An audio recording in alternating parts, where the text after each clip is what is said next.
Bien, bonjour à tous. Je pense que je ne vais pas être le premier ni le dernier à le dire aujourd'hui. Ça fait super plaisir de se retrouver pour pouvoir faire des présentations, échanger, discuter en vrai. Et ravi d'être avec vous pour vous parler du sujet de la data, bien sûr, Salon de la data, et de l'usage de la data dans les villes, avec cette question de savoir quel modèle de ville intelligente voulons-nous, ces villes qui produisent, consomment, utilisent beaucoup de données. Je me présente rapidement, donc je m'appelle Jacques Priol, je suis fondateur du cabinet Civiteo, créé ici à Nantes en 2016. Je suis également président de l'Observatoire Data Publica et j'ai la chance d'occuper mes loisirs en écrivant des livres sur ces sujets, dont certains, petites secondes de publicité, sont disponibles sur le stand de la librairie Durance sur la mezzanine.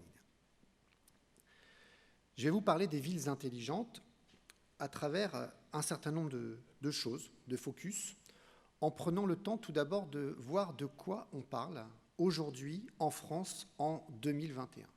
Ville intelligente, territoire intelligent, smart city, tous ces mots regroupent peu ou prou une approche d'utilisation du numérique et de la donnée pour améliorer, renforcer, diversifier, changer la manière dont les politiques publiques se mettent en œuvre dans nos territoires.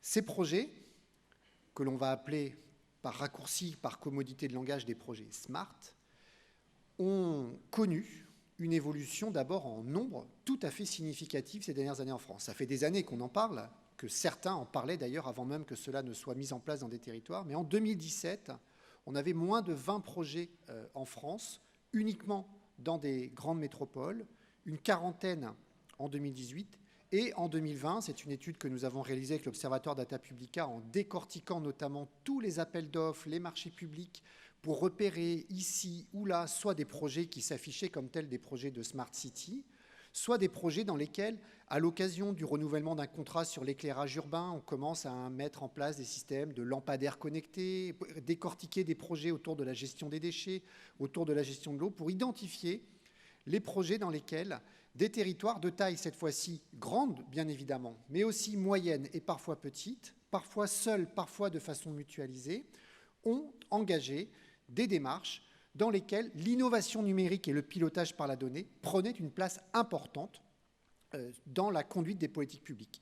Également à travers un programme que certains d'entre vous connaissent certainement, qui est le programme Action Cœur de Ville, qui concerne 222 territoires en France, dans lesquels il y a des subventions publiques gérées par la Caisse des dépôts et consignations pour aider des villes moyennes dont les centres-villes sont sinistrés, je parle là d'une époque avant la crise de la pandémie, à investir dans de nouvelles manières de gérer et de réguler leurs centres-villes. Donc en 2020, environ 200 territoires en France engagés dans ce type de processus. Il se trouve que nous avons aussi eu dans la période des élections. Et aujourd'hui, ce qui est intéressant, nous avons décortiqué toujours à travers les travaux de l'Observatoire Data Publica les délégations des nouveaux élus. Tous ces nouveaux élus communaux et intercommunaux qui se sont installés progressivement dans des conditions difficiles avec la pandémie. On en échangeait tout à l'heure avec certains et certaines d'entre vous. Aujourd'hui, dans 95% des communes parmi les 100 plus grandes communes de France, on a confié à un ou à une élue, une délégation intégrant les enjeux du numérique. Et quand on creuse un petit peu dans le détail, vous voyez qu'il y a des délégations dans lesquelles on parle de numérique, dans lesquelles on parle d'innovation, mais aussi dans lesquelles on parle pour 23 villes parmi les 100 plus grandes villes de France de Smart City ou de territoires intelligents. Et parfois, on va plus loin puisqu'on parle aussi de data. Il y a des élus à la data, à l'open data. C'est le cas ici à Nantes. Et même, dans certaines communes, on a un ou une élue déléguée à l'intelligence artificielle, extrêmement rare comme cas de figure, mais cela existe. Et au niveau intercommunal, on est sur des proportions un petit peu similaires. Tout ça pour vous dire que c'est important pour nous, en tant que citoyens, de se dire, eh bien alors, dans ma ville, dans mon intercommunalité, est-ce qu'il y a une délégation d'élus qui traite de ce sujet-là? C'est en général un indicateur assez intéressant du niveau de prise en compte, de priorisation de ces sujets dans les politiques publiques. Nonobstant complètement des questions au passage politiques au sens d'orientation partisane. Des élus chargés de la Smart City, du territoire intelligent ou de la data et de l'open data, on en trouve dans des communes et des EPCI de tous bords politiques. On constate aussi entre 2017 et 2021 un certain nombre de choses intéressantes en matière de stratégie. Et là, il s'agit de décortiquer un petit peu les projets des territoires pour voir à quoi servent ces nouveaux outils par lesquels on va, à travers des capteurs par exemple, mais pas seulement, y compris à travers des outils qui sont branchés sur les systèmes de gestion, par des API, qu'est-ce que l'on veut faire de cette donnée? La donnée est de plus en plus utilisée, pourquoi faire? La première raison, y compris historiquement, même avant 2017, c'était d'ailleurs le projet d'IBM et Cisco qui ont été les premiers à vulgariser l'idée de ville intelligente au sens piloté par la donnée. C'est l'idée que la data permet d'améliorer, c'est un petit peu un sujet très présent tout au long de la journée, c'est vrai dans le monde public et dans le monde privé, la data au service de l'optimisation du fonctionnement des services, de la réduction des coûts, de l'optimisation des ressources, des ajustements en temps réel qui vont permettre ici de faire des économies financières, là d'améliorer la manière dont le service public est rendu dans tout un tas de domaines. Également la data au service de la création de nouvelles formes d'action et de nouveaux services rendus au public à travers soit des capteurs, on pourrait prendre des exemples ici ou là, j'en prends un rapidement. Aujourd'hui, par exemple, nous voyons dans quelques villes se développer l'implantation de capteurs extrêmement sophistiqués qui ont recours à l'intelligence artificielle, qui permettent de détecter en temps réel la nature des pollens qui sont dans l'air pour pouvoir alerter immédiatement par smartphone, sur une application dédiée, les personnes qui sont allergiques. Voilà le genre d'outils, de nouveaux services qui apparaissent grâce à ce type d'usage. Également le pilotage, bien sûr, des politiques publiques au service des transitions écologiques. C'est un vaste sujet, un sujet très important qui est de plus en plus présent dans les préoccupations des territoires, là également, au-delà des orientations partisanes. Le pilotage au service de la résilience. Alors évidemment, on voit à travers cette affirmation des choses qui sont directement issues des 2 années que nous venons de vivre.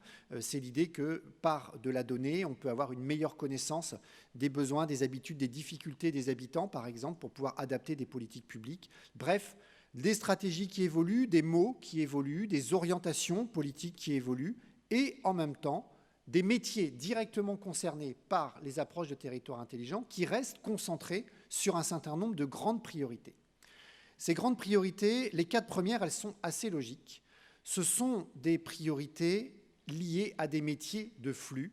Et qui dit flux dit data massive. Et qui dit data massive dit possibilité de les analyser, de les exploiter, d'utiliser des algorithmes, d'optimiser des modes de fonctionnement. Et on retrouve énormément de projets aujourd'hui dans nos territoires où on est dans des approches entre guillemets smart pour la gestion de l'énergie. Ça concerne l'éclairage public, sujet très intéressant, très important. L'énergie dans les bâtiments communaux, qui est un sujet également qui monte. Comment optimiser, réduire les consommations, contribuer ainsi aux nécessaires transitions. La gestion de l'eau, qui est un sujet qui monte également dans beaucoup de territoires. La gestion des déchets, avec le fait que plus de données peut permettre d'optimiser, certes, la façon dont les déchets sont collectés, mais aussi d'inciter, de contrôler, d'embarquer avec nous les acteurs producteurs des déchets, au premier rang desquels les habitants et la population. Et puis, bien sûr, la mobilité, pour laquelle on a beaucoup d'initiatives qui existent aujourd'hui. Ça va de la généralisation de l'utilisation de données de déplacement pour optimiser des plans de circulation, en récupérant les données de Waze ou qui sais-je d'autres, en passant par des systèmes de capteurs qui se déploient de plus en plus souvent dans la ville, on va y revenir tout à l'heure, qui permettent notamment à travers des capteurs Bluetooth d'avoir des indications très précises sur des temps de parcours et ainsi d'inciter les gens éventuellement à changer de trajet ou à changer de mode de transport, qui est sans doute un des enjeux majeurs du pilotage des politiques de mobilité par la donnée, c'est de pouvoir en temps réel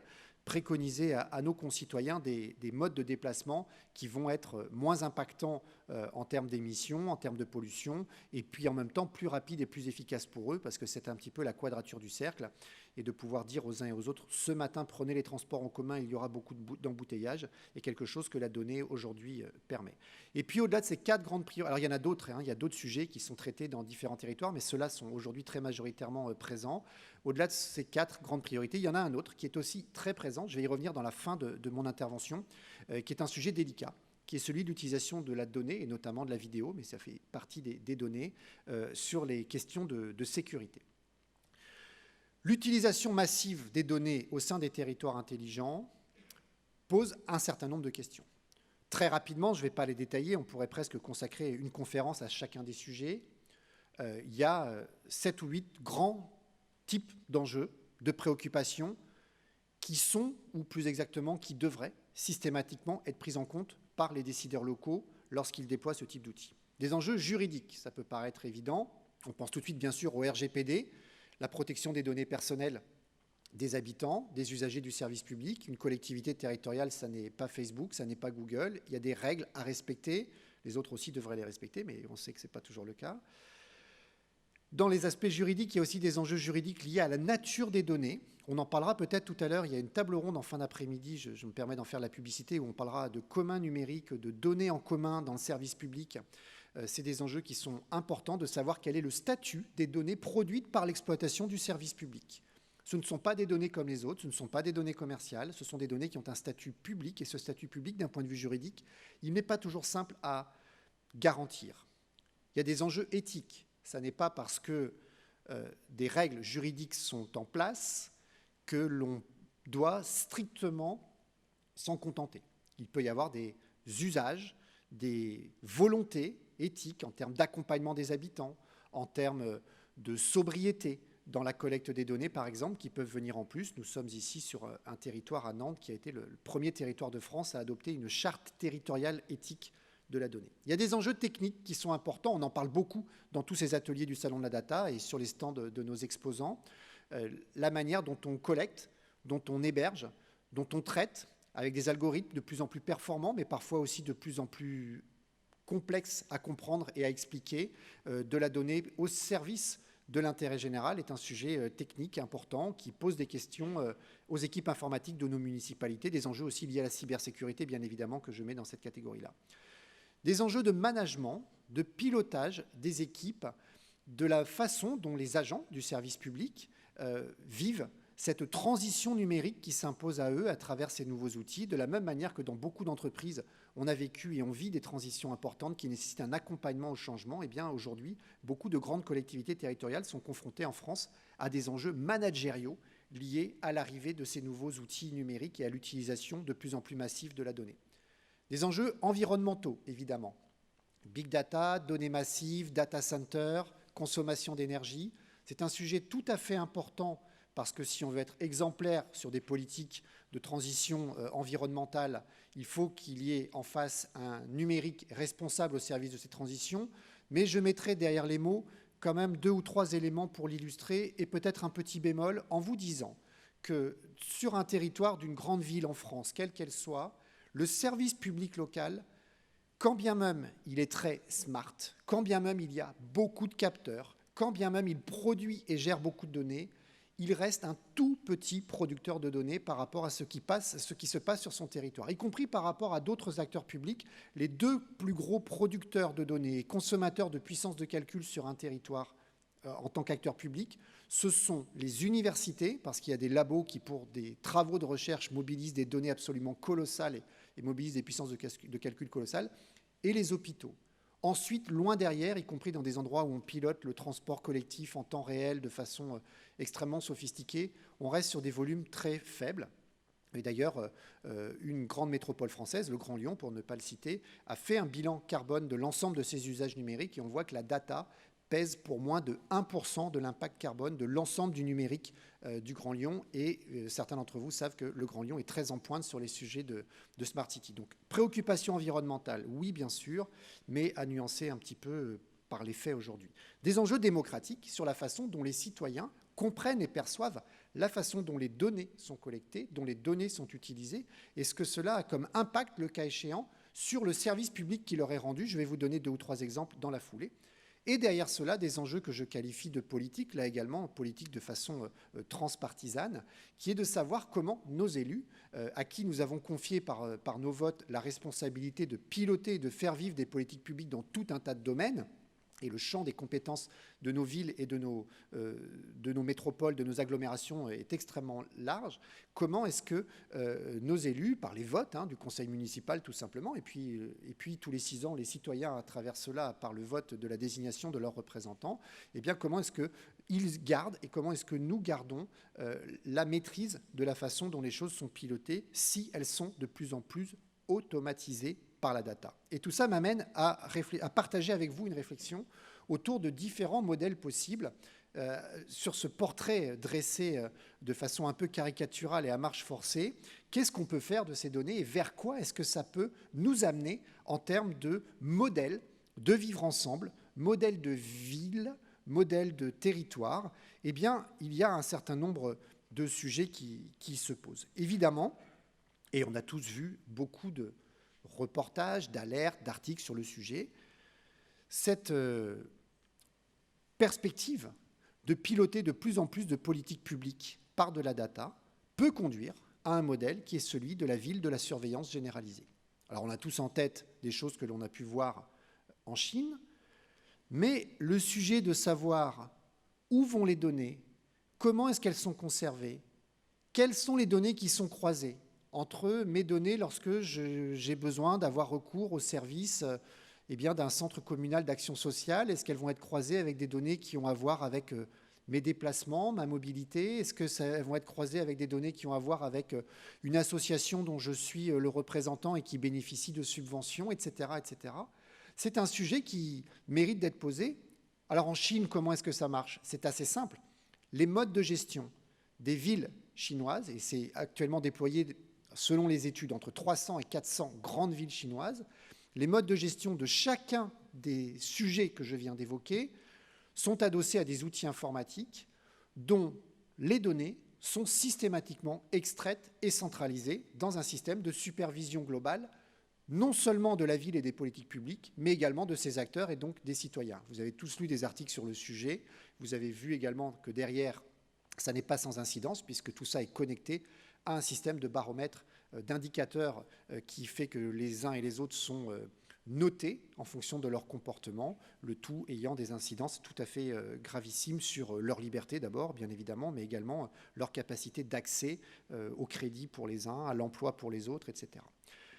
À partir du moment où on collecte massivement les données, la question de savoir si ces données sont malgré tout régies par des règles juridiques qui interdisent un certain nombre de recoupements, qui consolident les conditions d'hébergement et qui permet de contrôler les usages qui sont faits, est une question qui se pose, y compris de façon moins caricaturale que ce qui est à l'image, mais y compris chez nous. Le deuxième modèle, c'est celui du consumérisme algorithmique, c'est-à-dire un modèle par lequel l'ensemble de nos attitudes, de nos comportements, de nos attentes aussi, de nos besoins que nous exprimons, notamment tous les jours à travers nos smartphones, à travers tout un tas d'applications que nous utilisons, vont être également analysés, concentrés, non pas pour surveiller nos comportements, mais pour modéliser nos comportements et adapter, parfois de façon extraordinairement fine et efficace, l'offre de services publics qui va être proposée, ou l'offre de services tout court, peut-être devrais-je dire. C'est notamment le projet qui était à l'œuvre à Toronto, au Canada, avec ce projet de ville Google que j'ai eu l'occasion de décrire dans un livre, dans lequel, si je résume les choses, le problème véritable n'était pas celui de savoir si Google allait accéder ou pas aux données des habitants. C'était de savoir ce que Google était en capacité de faire de ces données pour modéliser les comportements, non plus des consommateurs qui ont des actes d'achat dans des magasins ou en ligne, mais de modéliser les comportements des habitants pour définir une espèce de ville optimale dans laquelle l'ensemble des services en temps réel étaient ajustés aux besoins individuels. Ça a une conséquence, cette approche. C'est que d'une certaine manière, les algorithmes et le système de collecte massive et d'exploitation des données définissent, sans débat démocratique, sans contrôle démocratique, ce qu'est l'intérêt général et quelle définition est-ce qu'il apporte. L'intérêt général devient la somme des attentes et des besoins, donc la somme des intérêts particuliers. Or, ce n'est pas du tout ainsi que nous construisons une ville. Ce n'est pas du tout ainsi que nous discutons, nous débattons, parfois dans des cadres polémiques, parfois dans des périodes électorales, parfois en dehors des périodes électorales, de qu'est-ce que c'est que le vivre ensemble, qu'est-ce que c'est que la régulation entre un espace public dans lequel, à un moment donné, on va donner priorité au vélo, dans lequel on va donner, à un moment donné, priorité aux piétons, aux voitures, la manière dont on va gérer l'accès à l'énergie, dont on va gérer la gestion des déchets.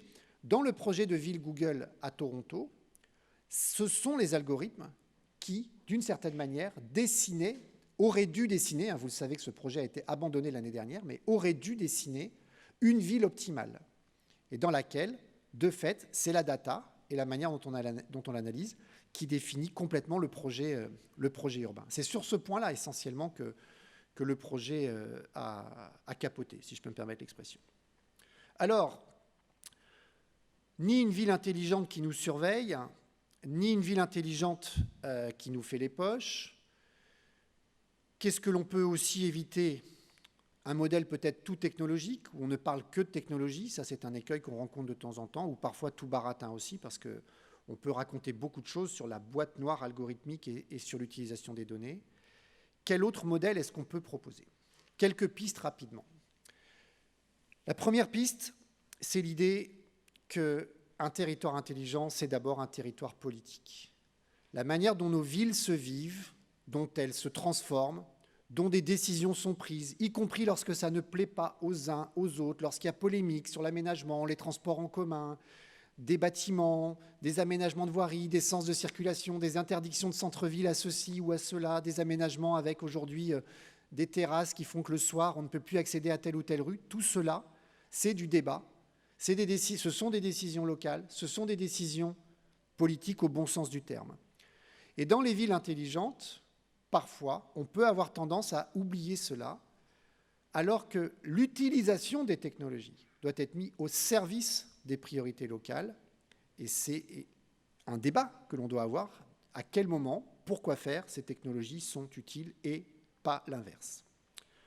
Deuxièmement, l'idée qu'un territoire intelligent doit être absolument ouvert et démocratique. Et cela concerne deux sujets tout à fait importants.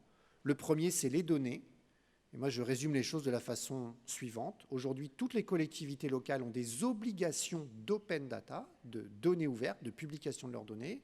Ces obligations ne sont pas toujours respectées, mais moi, je considère, pour ma part, et la plupart des territoires avec lesquels nous travaillons nous le disent aussi, que des territoires qui, parce qu'ils ont des projets de territoire intelligent de Smart City, produisent, utilisent de façon de plus en plus massive de données, eh bien, ils ont l'obligation de produire et de diffuser de plus en plus de données ouvertes, notamment pour permettre un contrôle démocratique, mais aussi parce que la qualité et la quantité des données produites va sans doute permettre de nouvelles utilisations qui vont être intéressantes pour le territoire, y compris parfois intéressantes pour les entreprises et le développement économique. Ouvert et démocratique, c'est aussi de la transparence sur les algorithmes. C'est un sujet dont on est au tout début. Le cadre juridique en France est totalement méconnu. Beaucoup de collectivités l'ignorent, beaucoup d'entreprises qui travaillent pour les collectivités l'ignorent, et l'immense majorité des citoyens l'ignorent.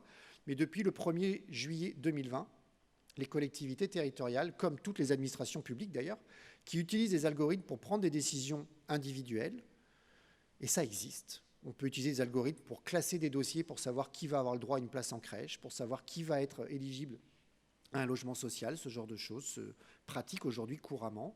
Eh bien, ces algorithmes doivent être rendus publics. Et ça, c'est quelque chose de tout à fait important. Alors peut-être qu'il n'y a que des experts qui vont les regarder, mais c'est une condition également de la transparence. Un territoire protecteur et hybride. Un sujet majeur a émergé depuis un an et demi, à travers les confinements. Un sujet qui était connu d'un certain nombre d'experts, d'associations, de spécialistes, mais qui, d'une certaine manière, nous a sauté aux yeux à tous, c'est qu'une part de notre population ne peut pas basculer dans du tout numérique. Et cette question de ces nouvelles fractures numériques, qui ne sont pas du tout liées à l'accès à Internet ou pas, mais liées aux usages et à la façon dont on accède aux services publics, sont devenues des questions tout à fait importantes. Et dans tous les projets de territoire intelligent, aujourd'hui, on a l'inclusion numérique. Mais cette idée que, parce qu'on utilise beaucoup d'outils avec de la data, des algorithmes, on devrait faire de l'inclusion, c'est-à-dire organiser des lieux pour permettre à des gens qui ne sont pas à l'aise avec un ordinateur de venir remplir telle ou telle démarche, assisté par quelqu'un qui saura faire, parce qu'on va mettre un petit peu de formation ici, parce qu'on va mettre des ordinateurs à disposition là. Tout ça, c'est très bien, c'est important. Mais le problème auquel on ne réfléchit pas assez, c'est que plus on avance dans le déploiement de ce type d'outils, plus on crée nous-mêmes de nouvelles fractures, plus on éloigne une partie de la population d'un service public auquel elle avait accès. C'est la raison pour laquelle je préconise dans cette manière de présenter les choses que l'on réfléchisse toujours de façon hybride. Plus on dématérialise une aide, plus en contrepartie, il faut peut-être non seulement maintenir des guichets d'accueil, mais les mettre encore plus en avant pour certains publics qui vont être fragilisés. Aujourd'hui, on a véritablement, d'un côté, une fuite en avant sur la dématérialisation du service public, sur le recours systématique au numérique, et de l'autre, le développement d'outils de médiation, d'inclusion. On devrait peut-être réfléchir à ralentir un petit peu le rythme d'un côté pour pouvoir gérer les choses de façon plus positive. Et puis un territoire sobre, un point important, sobriété numérique dans les usages, je l'évoquais tout à l'heure, sobriété dans la data. On n'a pas besoin de collecter systématiquement toutes les données de tous les habitants pour avoir des modèles. On n'a pas toujours besoin d'avoir accès aux données personnelles des habitants, même si le RGPD l'autorise. Et la sobriété me paraît être aujourd'hui de mise. Et puis, à partir de ces 4 pistes, une autre idée qui est importante, c'est l'idée qu'un territoire intelligent puisse être un territoire altruiste. Alors ce mot, il ne sort pas comme ça du chapeau, il sort d'un document que certains d'entre vous connaissent peut-être, qui est le projet d'acte législatif européen qui s'appelle le Data Governance Act, qui est en cours de discussion, dont on peut imaginer qu'il sera adopté courant 2022, qui est un document qui pose une idée très forte, qu'on a commencé à toucher du doigt en France à travers la loi pour une République numérique en 2016. C'est l'idée qu'il y a des données qui sont des données d'intérêt général, et que ces données d'intérêt général, elles peuvent être produites par du service public, très bien, tant mieux, et puis dans ce cas-là, d'ailleurs, elles sont en open data, mais elles peuvent être aussi produites par des entreprises privées qui interagissent avec des territoires, et à ce moment-là, on essaye de voir dans quelles conditions on peut mettre ces données à disposition, et puis elles peuvent être produites par chacune et chacun d'entre nous également, en tant que citoyens. Nous produisons des données qui peuvent être utiles à la conduite des politiques publiques. Est-ce qu'on est d'accord? Est-ce qu'on a le consentement, si on raisonne RGPD, mais est-ce qu'on est d'accord simplement, à titre personnel, de mettre ces données de façon altruiste à disposition de l'intérêt général, de qui? Des pouvoirs locaux.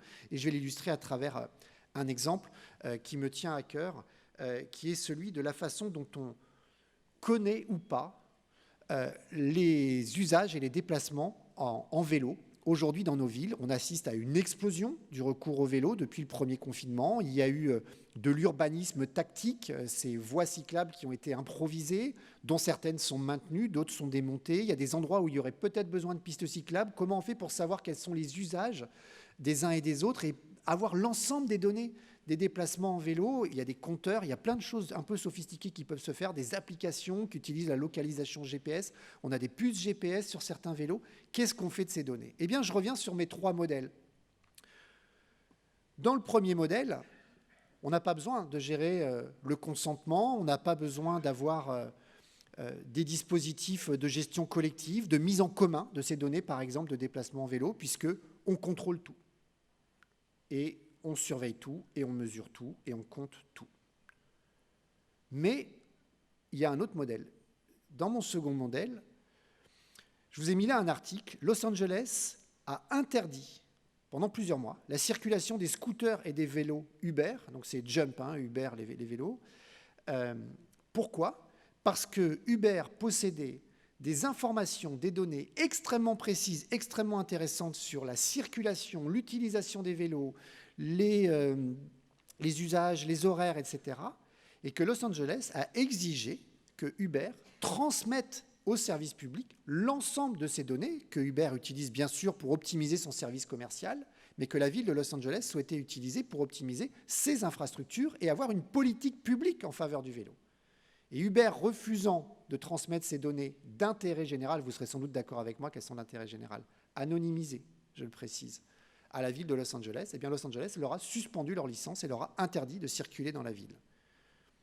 Eh bien, en Europe, on voit apparaître des initiatives, il y en a quelques-unes en France, mais là je vous cite la ville de Hanovre, où on est dans ce modèle d'une ville intelligente avec de l'altruisme qui s'organise, où la ville de Hanovre, avec un certain nombre de partenaires, a proposé aux utilisateurs de vélos dans la ville d'avoir recours à plusieurs outils permettant de collecter les données de leurs déplacements et des modalités de mise à disposition sur une période temporaire de ces données au service d'une gouvernance à laquelle ils sont associés pour analyser la façon dont les déplacements en vélo se développent sur le territoire et pouvoir adapter derrière les politiques publiques, les infrastructures.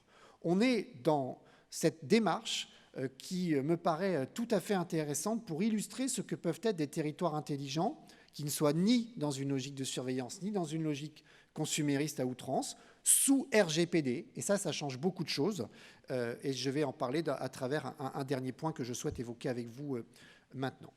Ce point, c'est celui à la fois symbolique et capital d'un enjeu dont on va beaucoup entendre parler dans les mois qui viennent, qui est celui de l'utilisation de l'intelligence artificielle à travers les caméras qui gèrent notre sécurité, et tout particulièrement l'intelligence artificielle au sujet pour permettre la reconnaissance faciale.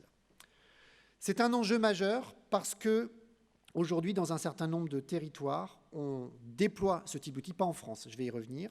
Un enjeu majeur parce que ce sujet peut transformer notre société. Et à la fois, c'est un symbole pour les gouvernants, nationaux et locaux, je vais y revenir, c'est une question politique épineuse. Pour les grands groupes, et en France, c'est un secret pour personne que nous avons un grand groupe industriel qui pousse très fortement sur ce sujet-là, qui est Thales, pour ne pas le citer, et de nombreuses start-up, y compris dans la région ici, qui travaillent sur l'intelligence artificielle et la reconnaissance automatisée d'images. Et ce sujet a déjà donné lieu à des polémiques. 2 expérimentations ont pu faire du bruit dans la presse. La première, la reconnaissance faciale dans le stade Saint-Symphorien à Metz pour reconnaître automatiquement les supporters qui ont été interdits de stade et qui, malgré tout, essaieraient de se faufiler parmi les supporters de leur équipe. Et l'expérimentation qui a été menée il y a 2 ans maintenant à Nice, sur la promenade des Anglais, de reconnaissance faciale pour identifier des gens qui auraient été fichés S. Ces 2 expérimentations ont été arrêtées à la demande de la CNIL. Pourquoi arrêter à la demande de la CNIL ? Parce qu'aujourd'hui, la reconnaissance faciale, qui participe d'une logique de collecte de données personnelles que sont nos données biométriques dans l'espace public, est quelque chose qui est interdit par les textes, et notamment par les textes européens. Mais il faut être plus précis dans ce dont on parle. Et la CNIL a publié en 2019, je vous incite à lire ce document, un document qui s'appelle « Pour un débat à la hauteur des enjeux », qui est une contribution au débat publié par la CNIL sur la reconnaissance faciale, dans laquelle on distingue d'abord les différents procédés de reconnaissance qui existent. Il y a une chose qui est de reconnaître par un algorithme doté d'intelligence artificielle un visage pour authentifier quelqu'un. Je suis autorisé à rentrer dans un bâtiment sécurisé, mes données biométriques sont enregistrées dans le système et la caméra va automatiquement vérifier que je suis bien la bonne personne qui a été autorisée en amont et j'ai donné mon consentement pour cela. Et une autre est d'utiliser des procédés d'identification dans lesquels on va scanner les visages de tout le monde, de chacune et chacun d'entre nous, sans que nous ayons donné le moindre consentement pour pouvoir identifier certains. Et la CNIL, dans ce document qui pose les termes du débat, dit « c'est un changement de paradigme de la surveillance, le passage d'une surveillance ciblée de certains individus à la possibilité d'une surveillance de tous, aux fins d'en identifier certains. » Alors la CNIL, vous le savez, en France, elle est plutôt ardente dans sa stratégie de défense des données personnelles, mais elle n'est pas la seule à donner un avis sur le sujet. Le régulateur européen, donc, qui rassemble l'ensemble des CNIL, a publié en avril de cette année un document extrêmement dur, de 2 pages, sur le sujet, à l'adresse des autorités européennes, en faisant un rappel d'abord qui est que les données biométriques sont des données sensibles au regard du RGPD. En France, on connaît la notion de données sensibles parce que la loi informatique et liberté, elle nous avait déjà donné une liste de données sensibles. Appartenance politique, orientation sexuelle, opinion philosophique, religieuse ou autre. Il y a des données sensibles que nous connaissions bien. Le RGPD, en 2018, a rajouté 2 ou 3 catégories supplémentaires de données sensibles, dont les données biométriques. Et le régulateur européen nous dit « L'identification biométrique à distance, où l'intelligence artificielle peut contribuer à des développements sans précédent, présente des risques extrêmement élevés d'intrusion profonde et non démocratique dans la vie privée des individus. En conséquence, l'interdiction de l'identification biométrique à distance dans l'espace public est nécessaire. » Vous allez comprendre pourquoi j'insiste sur ce point-là. Cet avis-là est disponible, il date d'avril 2021. Sachez par ailleurs que la ville de San Francisco, le conseil municipal de San Francisco, sous forme d'une adresse au monde, avec un préambule disant « c'est un peu de notre faute parce que c'est un peu chez nous que ces technologies-là ont été inventées », le conseil municipal de San Francisco a été la première ville des États-Unis à interdire la reconnaissance faciale dans l'espace public. La propension, c'est la délibération votée par les élus, de la technologie de reconnaissance faciale à mettre en danger les droits civils et les libertés civiles l'emporte largement sur ses prétendus avantages et cette technologie exacerbera l'injustice raciale et menacera notre capacité de vivre sans surveillance gouvernementale continue. Donc aujourd'hui, à San Francisco, il n'y a plus de reconnaissance faciale, alors qu'il y en a eu pendant des années. Pour autant, le sujet n'est pas simple. Je vous présente là les résultats d'une petite enquête que nous avons organisée l'année dernière, ici à Nantes, dans une exposition qui s'appelait « Souriez, vous êtes captés », dont le livre est présenté à la sortie de cette salle, où on a demandé à des gens que l'on a mis en situation face à tout un tas de capteurs de données, de nous dire, est-ce que vous pensez que ces capteurs sont utiles? Alors on expliquait à quoi ça servait, quel type de données ça collectait. Est-ce que vous pensez que c'est utile? Et est-ce que vous pensez que c'est intrusif? Eh bien, sur les quelques centaines de visiteurs que nous avons eus, on s'est rendu compte d'un paradoxe, qui est que sur la reconnaissance faciale, tout le monde nous dit, attention, c'est extrêmement intrusif. Mais est-ce que c'est utile? Une majorité des gens nous disent, oui, c'est utile. Et ce sujet-là est un sujet qui est compliqué à manipuler, qui est même un petit peu explosif, d'autant plus qu'actuellement, et c'est pour ça que je me suis permis ce petit développement dans cette conférence, je voulais prendre quelques minutes pour vous en parler, parce qu'il est au cœur du modèle de ville intelligente que l'on souhaite. Actuellement, nous avons une véritable offensive sur ce sujet pour déployer des systèmes de reconnaissance faciale, virgule, à titre expérimental en France, virgule, au motif que nous avons les Jeux Olympiques en 2024. Il y a des demandes d'expérimentation. Il y a notamment un député qui vient de déposer un rapport pour demander à ce qu'on assouplisse la loi. Au passage, ce n'est pas simplement la loi, il faut faire un pas de côté par rapport au RGPD. Encore une fois, le RGPD ne l'autorise pas. Sachez que les autorités françaises aujourd'hui réfléchissent à la façon dont on pourrait déployer ces outils. Et comme ce ne sont pas des outils simples d'appropriation, de programmation, il y a de l'apprentissage d'intelligence artificielle à mettre en place, il y a tout un tas de choses à structurer, à expérimenter. Eh bien, en France, aujourd'hui, et chacun en pensera ce qu'il veut, mais sachez de façon tout à fait claire qu'aujourd'hui, les autorités françaises expérimentent dans des pays hors Union européenne des dispositifs de reconnaissance faciale parce qu'on n'est pas autorisé à les expérimenter aujourd'hui en France.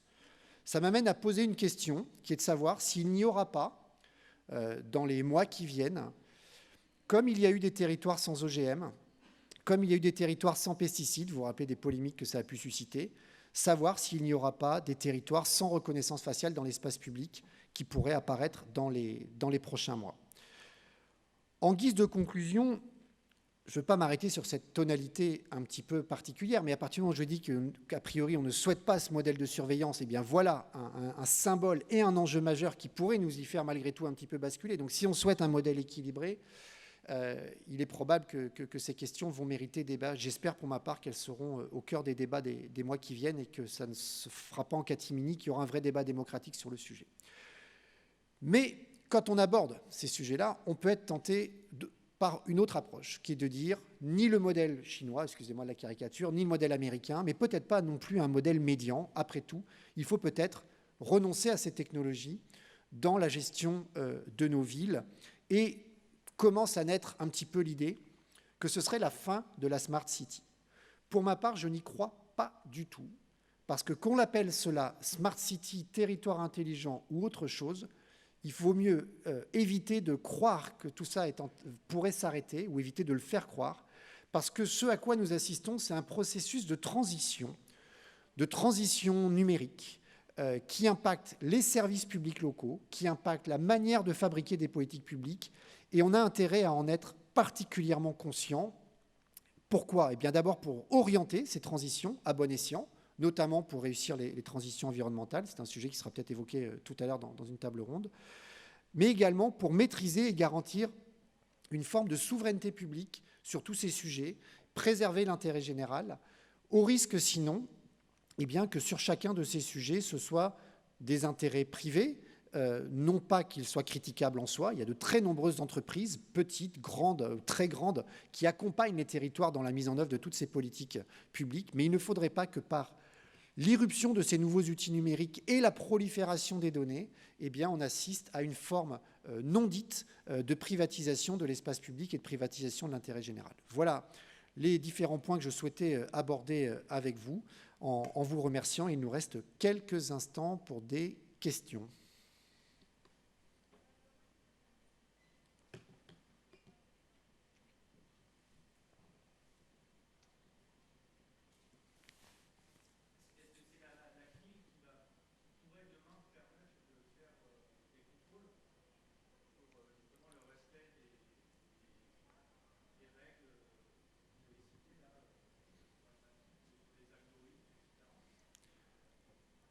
Alors, il y a plusieurs niveaux de contrôle. D'abord, sur la protection des données personnelles, évidemment, la CNIL a un rôle éminent. Alors, ce n'est pas nécessairement des décisions qui sont toutes rendues publiques, mais très régulièrement, la CNIL se saisit d'usage de la donnée dans la gestion des territoires. On a eu des décisions ces dernières années sur l'usage des données liées à la lecture automatique des plaques d'immatriculation des véhicules. Il y a une décision qui est tombée, qui a été rendue publique pour le coup, il y a quelques semaines, concernant une ville du nord de la France qui a installé un système de caméras de marque chinoise, Huawei pour ne pas la citer, qui prévoyait l'utilisation de tout un système d'intelligence artificielle pour faire, pas de la reconnaissance faciale, mais de la reconnaissance d'objets, de la reconnaissance du port de masque. Ça aussi, ça a été un sujet qui a fait polémique. Et la CNIL a interdit, non pas la pose des caméras, elles sont posées, elles servent pour ce à quoi elles doivent servir, mais a interdit l'activation de ces outils algorithmiques dont les process ne garantissent pas la protection de la vie privée. Sur la transparence algorithmique, sur la transparence des usages de la donnée, là, on est sur des sujets qui sont plus complexes parce qu'on n'est pas complètement dans le ressort de la CNIL.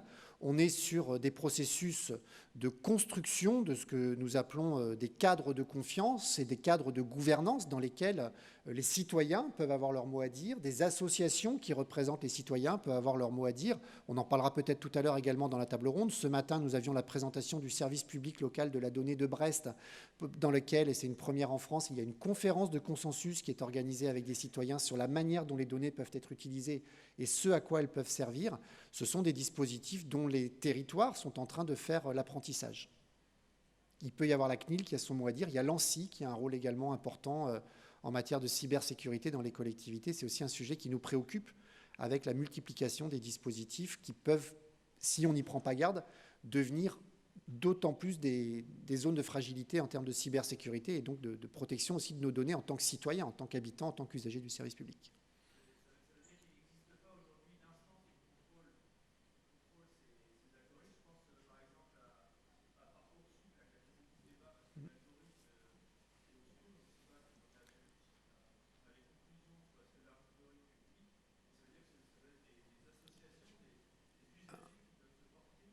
Alors, vous posez une excellente question et merci de donner l'exemple de Parcoursup parce que justement, Parcoursup est le premier algorithme public dont le code a été entièrement publié en application de ces règles de transparence algorithmique.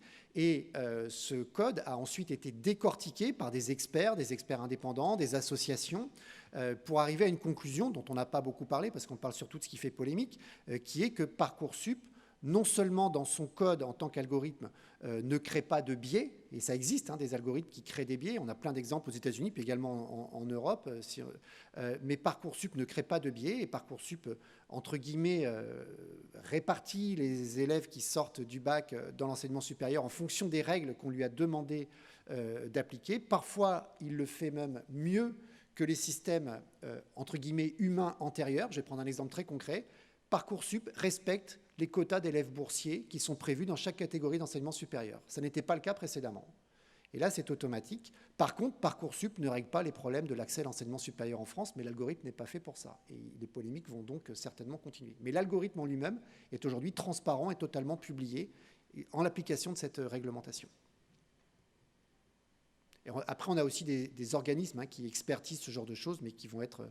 Il peut y avoir des organismes indépendants. Il y a Algorithm Watch au niveau international, qui est une ONG qui, tous les ans, publie un rapport extrêmement intéressant qui décortique des algorithmes d'acteurs publics ou privés, mais essentiellement publics, et qui parfois peut pointer et dénoncer des biais. Ils ont notamment publié, et ça avait fait beaucoup de vagues, la manière dont un algorithme on va dire de l'équivalent de Pôle emploi en Autriche générait des discriminations sur des candidats à l'emploi jeunes et des femmes sans enfants de moins de 30 ans. Et dans un algorithme, cela apparaît par des pondérations d'indicateurs, donc des chiffres, des valeurs qui sont programmées et qui montraient très clairement que cette discrimination existait.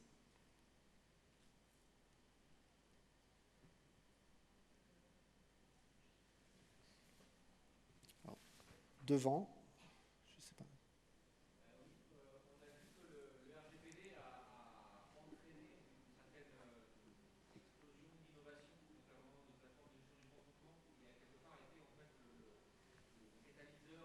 Fonctionne. Ah, pardon.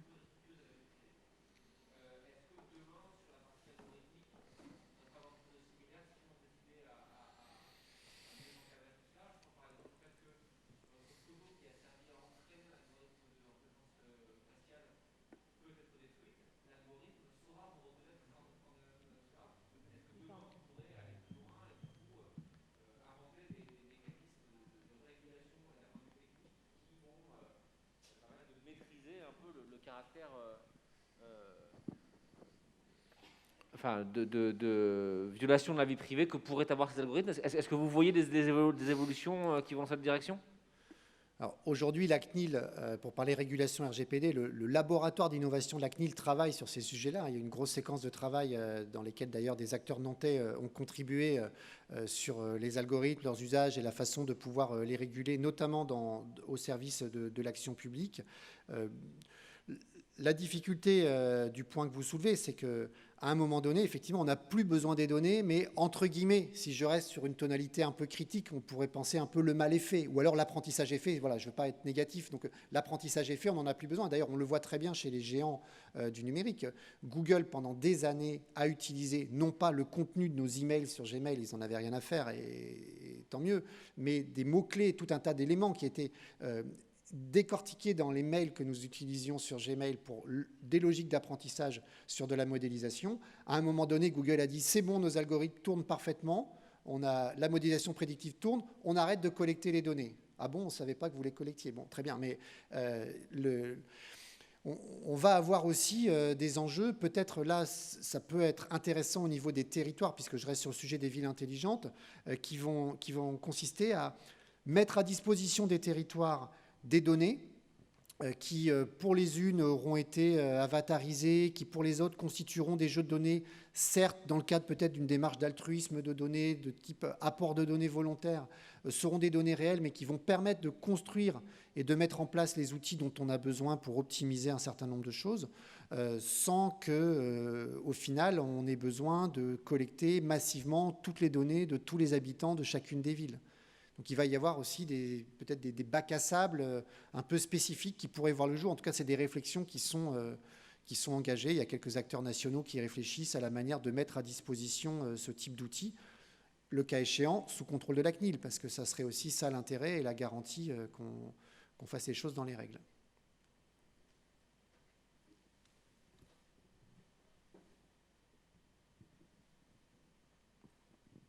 On a des questions en ligne de M. Aran. Donc, quelle est l'efficacité des technologies adressant la reconnaissance faciale et les évolutions sociétales concernant l'armement des caméras publiques dans le cadre de la neutralisation des personnes recherchées? Bon, alors là, je ne sais pas si j'ai eu raison en fait, de poser ce sujet sur la table en tant que tel, mais en essayant d'être le plus objectif possible, on a aujourd'hui un certain nombre d'études d'évaluation de la performance des outils de reconnaissance faciale sur des territoires où ça a été déployé sur plusieurs années. Et notamment, on peut penser à une étude qui a été réalisée au Pays de Galles, qui est extrêmement intéressante. Le problème des outils de reconnaissance faciale, c'est qu'il faut paramétrer le niveau d'exigence dans la performance de l'algorithme. Et on va avoir soit beaucoup d'erreurs parce qu'on ne reconnaît pas les gens que l'on aurait dû reconnaître, soit si on durcit, entre guillemets, l'algorithme, beaucoup de ce qu'on appelle des faux positifs, des gens qui sont reconnus par erreur et qui vont donc être arrêtés par erreur. Eh bien, à propos d'arrêter par erreur, le Pays de Galles a arrêté son système puisqu'ils étaient sur une fourchette entre ceux qui devaient être reconnus, qui ne l'étaient pas, et ceux qui étaient reconnus à tort. Il y avait une marge d'erreur globale qui était de 70%. Aujourd'hui, ces outils ont beaucoup de mal à fonctionner. San Francisco le dit aussi de façon extrêmement claire.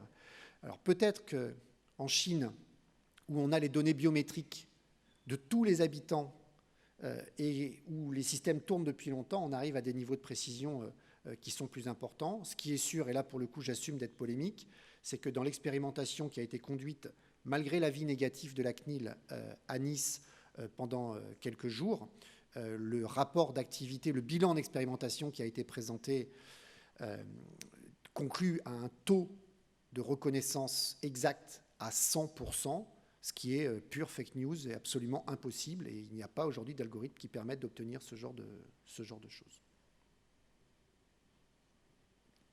Il y avait une autre question en ligne de M. Pesia. Hors identification des personnes, comment sont perçues les technologies de computer vision par le grand public?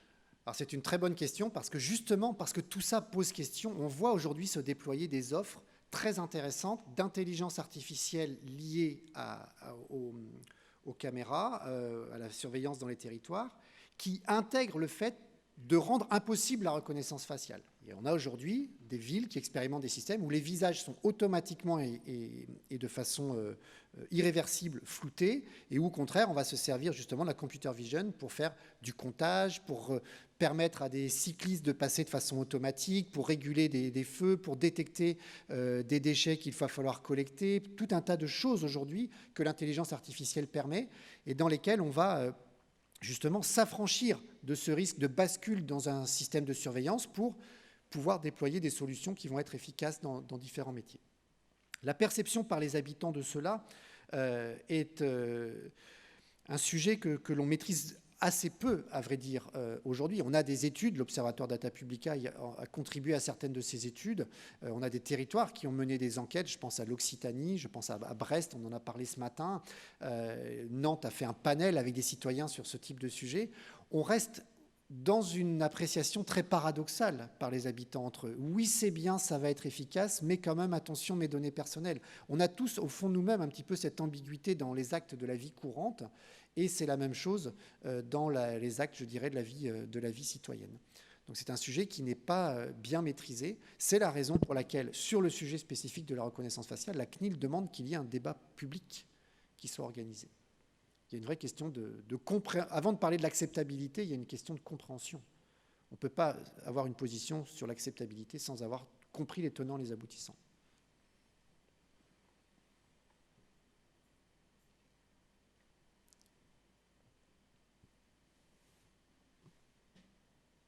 On s'en tient là? Je vous remercie. Nous avons une autre conférence qui enchaîne sur des sujets d'éthique. On ne va pas être très très loin du sujet. Merci.